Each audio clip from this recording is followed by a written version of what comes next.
इन तीन प्रकार के जो तीन अपराध करते हैं, इस प्रकार का पाप एक ही है पर तीन जगह करें तो उन लोगों की नरक से कभी मुक्ति नहीं होती।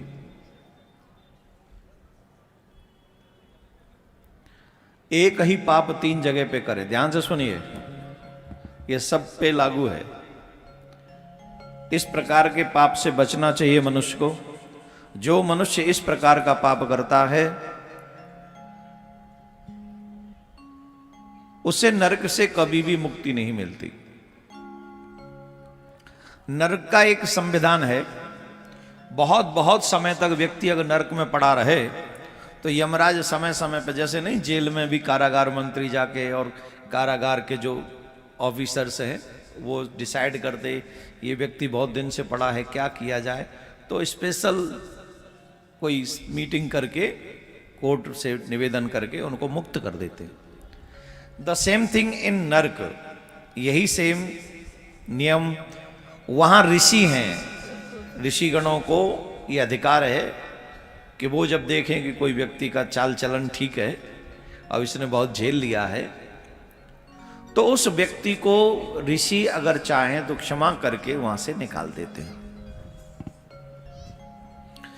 लेकिन बहुत समय के बाद जब यमराज देखते कि भाई इनकी सूची निकालो, क्या हाल है, इनका स्थिति क्या है, कंडीशन क्या है, कितने समय हो गया पड़े पड़े, थोड़ा देखो, उसके बाद वो फिर फाइल जाती है ऋषियों के आगे। वहाँ ऋषि जज हैं, उसके आखिरी जज।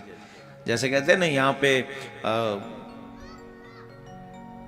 जब मृत्युदंड किसी को दिया जाए तो राष्ट्रपति चाहे तो कैंसिल कर सकते हैं, माफ कर सकते हैं, तो ऋषि चाहें तो फिर ये अनुनय विनय उनकी अगर हो जाए तो ऋषि उनको निकाल सकते हैं। बड़ी सुंदर बात है।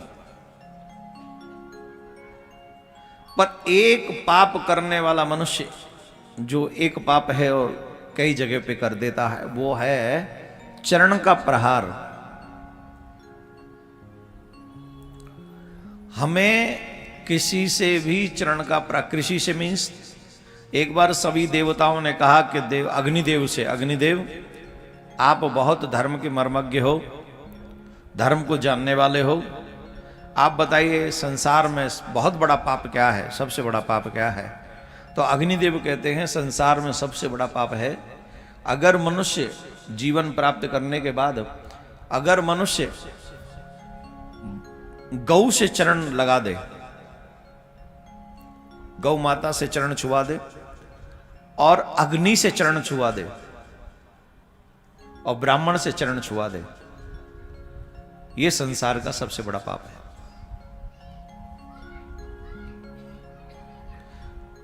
इनको चरण का प्रहार कभी नहीं करना चाहिए, छुआना ही नहीं चाहिए, छूते ही पाप लगता है। अग्नि पवित्र है, ब्राह्मण पवित्र है, गौ मां पवित्र है और इन सब में भगवान का अंश है। इनको चरण छुआने का मतलब है कि आपने, अब ये व्यक्ति जो चरण छुआ देता है, अब सोचिए नरक में कितने दिन रहता होगा, बोलो, कल्पना करो, मालूम नहीं। 14 इंद्रों की आयु समाप्ति तक, 14 इंद्रों की समाप्ति तक वो व्यक्ति नरक में पड़ा रहता है। कौन? जो ब्राह्मण से, गौ से और अग्नि से चरण छुआता है, 14 इंद्रों की आयु तक। उसके बाद यमराज उसे वहां से लाते हैं, फाइल देखते कि भाई कितना दिन हो गया इसको पड़े पड़े, बहुत हो गया क्या, कितना समय क्या है, तब उसकी फाइल को ऋषि मुनियों तक पहुंचाते हैं कि महाराज ये 14 इंद्रों की आयु समाप्त हो गई है, इसका कोई हिसाब किताब बन नहीं रहा, कुछ कीजिए। तब ऐसे पापी को ऋषि मुनि भी माफी देने से, क्षमा करने से मना कर देता है, इसे पड़ा रहने दो। मतलब वो नरक से कभी मुक्त नहीं होता, वो नरक में ही पड़ा रहता है। कौन व्यक्ति? जो गौ पर, अग्नि पर, ब्राह्मण पर अग्नि का चरण का प्रहार करते हैं वो कभी नरक से मुक्त नहीं होते।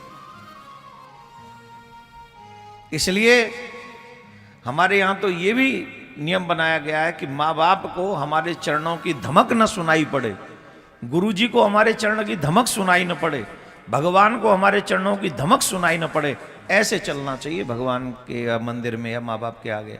और आजकल तो ऐसे चलते हैं जैसे चलत दसानन डोलता भी नहीं, धमक धमक धमक ऐसे पहुंचते। इसलिए संत महात्मा लोग अपने गुरु जी के रहते हुए खड़ामू नहीं पहनते, खड़ामू नहीं पहनते वो। क्यों? अगर खड़ामू पहनेंगे तो हमारे चरणों की आवाज हमारे गुरुदेव के कानों में पड़ जाएगी, इसलिए नहीं पहनते। आप सबसे हमारा आग्रह, धर्म वही है जिसे शास्त्र कहते हैं, धर्म वो नहीं है जिसे हम अपनी मर्जी से स्वीकार कर लें।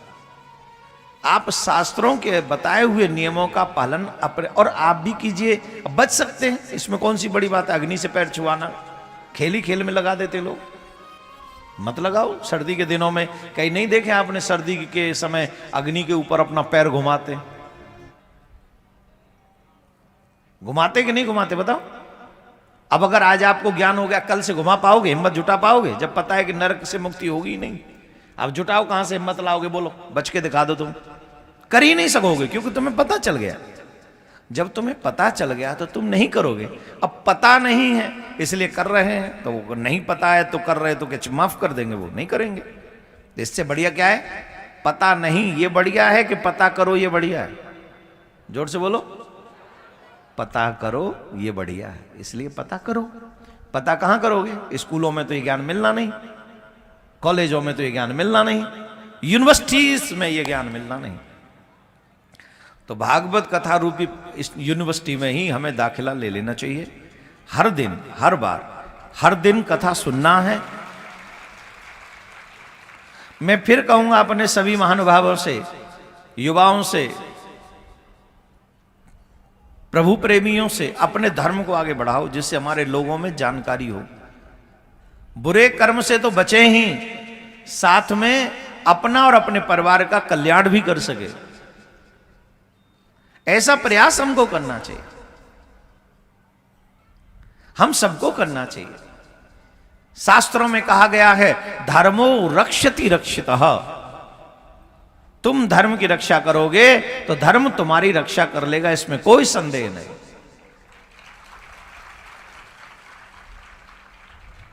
धीरे बजाओ। तुम धर्म की रक्षा कब कर सकोगे? जब तुम धर्म को जानोगे,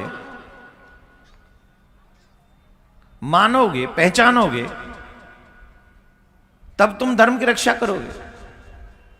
जब तुम्हें पता ही नहीं होगा तो तुम धर्म की रक्षा कैसे करोगे? इसलिए ये बात हमने आपको अग्निदेव के हवाले से कही है, स्वयं अग्निदेव भगवान कहते हैं इस बात को। तो हमें इन सब चीजों का बहुत विशेष ध्यान रखना चाहिए, जितना ज्यादा से ज्यादा। तो कौन व्यक्ति नरक से कभी मुक्त नहीं होते?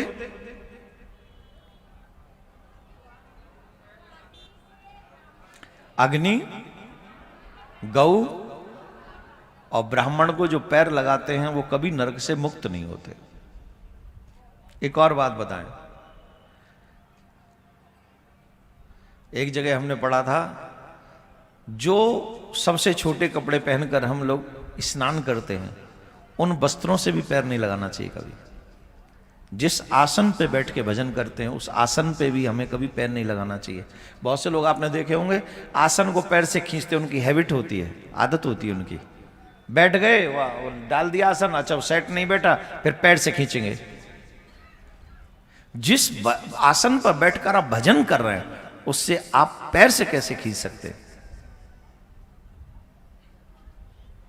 उस आसन को कभी पैर से मत खींचो जिस आसन पर बैठकर आपको भजन करना है। द्वितीय, जो सबसे छोटे वस्त्र होते हैं जिन्हें पहनकर हम स्नान करते हैं, आप देखते होंगे ऑलमोस्ट सब लोग उसको अपने पैर से ही उठाते हैं, और झुकते तो है नहीं, पैर से कभी इधर खींच फेंक दिया, कभी कोई आएगा धोने वाला। घर में कई लोग ऐसे होते हैं, वो नहीं अपने छोटे वस्त्र भी नहीं धोते, तो वो फेंक देते हैं ऐसे ही, पैरों से ही फेंकते, हाथ से नहीं, पैर से। पहली शर्त तो यह है, ध्यान से सुन लीजिए, कभी भी अपने छोटे वस्त्र किसी से धुलवाने नहीं चाहिए। पति को पत्नी से भी नहीं धुलवाने। कई पति तो शान समझते हैं इस बात में, वहीं छोड़ के चले आएंगे, नहा लिया हमारा काम हो गया, बाकी काम पत्नी करेगी। नहीं, तुम ही करो। छोटे वस्त्र किसी से भी धुलवाने नहीं चाहिए। मैं छोटे वस्त्र कह के चल रहा हूं, आप समझदार हैं, आपको पता है मैं क्या कहना चाह रहा हूं। मैं कोई हीरो नहीं हूं जो मैं किसी ऐसी चीज का ऐड करूंगा, है ना। तो मैं तो कथावाचक हूं, इशारों में ही आपको समझना होगा। और मैं ध्यान रखता हूं कि थोड़ी शब्दावली का ध्यान रहे तो ज़्यादा अच्छा, आपकी मर्यादा बनी रहे। हमारे बीच में छोटे छोटे बच्चे भी हैं, शब्द तो सब समझते ही हैं, पर शब्दों की मर्यादा बनी रहे, किसी के मान सम्मान को ठेस न पहुंचे तो ज़्यादा अच्छा है। कहाँ थे हम? अधिकांश आपने देखा है कि नहाने के बाद हम लोग अपना छोटा बस छोड़ देते हैं, कोई बच्चे भी छोड़ देते हैं, माँ धो देगी, पत्नी छोड़ देती है, बोले हमारे पति छोड़ देते कि हमारा पत्नी धो देगा। वो ठीक नहीं, बिल्कुल भी ठीक नहीं।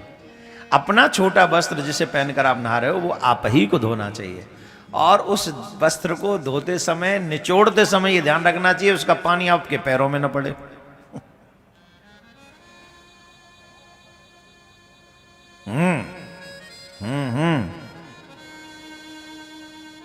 ये कौन सी नई मुसीबत है महाराज? यही मुसीबत है। उसका पानी आपके पैरों पर छींट नहीं गिरनी चाहिए, चाहे कोई भी उसे निचोड़े। अगर उसकी बूंद आपके पैरों पे पड़ गई तो अच्छा, हाँ एक और बात बता दे, जैसे ही आप आसन को अथवा छोटे उस वस्त्र को अपने पैर से खींचते हो, उसी समय आपका पुण्य नष्ट हो जाते सारे, तब तक के किए हो सब पुण्य नष्ट। नाउ यू से, नाउ यू थिंक, हटा पाओगे? वो जानकारी हो गई तो कभी पैर से छोड़ो, हाथ से भी कांप कांप के उठाओगे, क्योंकि जानकारी हो गई आपको, इससे पहले जानकारी नहीं थी। गुरु के अधोह वस्त्र को, पिता के अधोह वस्त्र को बेटा अगर धोता है, हालांकि गुरु जी को भी और पिताजी को एक चीज ध्यान रखनी चाहिए, जो कि हम तो अपने जीवन में यही करते हैं कि अपना छोटा वस्त्र खुद ही धो धा के निचोड़ के रखते हैं, बाद में कोई साबुन लगाए क्या लगाए वो बाद की बात। यही सबको करना भी चाहिए। अगर पति चाहता है कि ये सब साबुन सूबन हम पे नहीं लगेगा, मोटा पेटा हो रहा है, तो कम से कम जल डाल के उसे निचोड़ के वहां रख के आओ, जिससे बाकी का काम साबुन लगाने वाले करें। लेकिन जिसने पैर से अगर उसको भी उठाया है तो भी नष्ट पुण्य। अब आप कहेंगे कैसे? आप आश्चर्य करेंगे, जिन्होंने पितृपक्ष में श्राद्ध और तर्पण किया हो उन्हें याद आएगी एक बात। जब आप अपने पितरों को तर्पण करते हैं तो ब्राह्मण देवता एक छोर में तिल बंधवाते हैं, काले तिल, और काले तिल बंधवा कर उसे जल में डुबवाते हैं और फिर उसे निचुड़वाते हैं। हाँ या ना? अब जिन्होंने नहीं किया उन्हें नहीं पता, हम तो अभी गया में करके आया, हमें तो पता है। वो निचुड़वाते हैं, और वो क्यों निचुड़वाते हैं? बोली वो जल पितरों को प्राप्त होता है। ये रास्ते बना रखे ना, जैसे अग्नि भोग लगाएगा तो भगवान को मिल जाएगा, वैसे ऐसे जल निचोड़ोगे तो कौआ अगर खाएगा तो पितरों को मिल जाएगा। मार्ग है ना, द्वार है भगवान का द्वारा निर्धारित किया हुआ, कौन से द्वार से किसको भोजन मिलेगा, कौन से द्वार से किसको जल मिलेगा, ये भगवान ने डिसाइड किया, मैं और आप इसमें कुछ नहीं कर सकते। तो जब आप ऐसे निचोड़ते हैं जल को, वस्त्र को, तो वो जल जो है मिलता है पितरों को। इसलिए विशेष ध्यान रखें छोटे वस्त्र को निचोड़ते समय, अधोह वस्त्र को निचोड़ते समय, कि हम निचोड़ें लेकिन हमारे पैरों पे पानी ना गिरे।